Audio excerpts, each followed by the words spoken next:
When I tried to launch the Forza Horizon 6, I got this error. The code execution cannot proceed because AMD underscore AGS underscore x64.dll was not found. To fix this error, go to search menu and type Windows Security, click on Open it. Select the virus and threat protection. Select Manage Settings.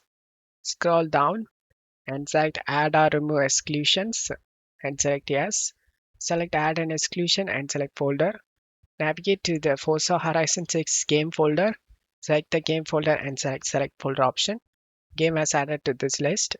And then go back to Virus and Threat Protection and select Protection History. Select this threat found and select Yes option. Select Action and select Allow on Device option and select Yes. Make sure it is the game related file. And as you can see, this is the DLL file we got missing. Select the action and select Allow on Device option. And do the same thing if any other game related file is in here. Once you run this, you can launch the game.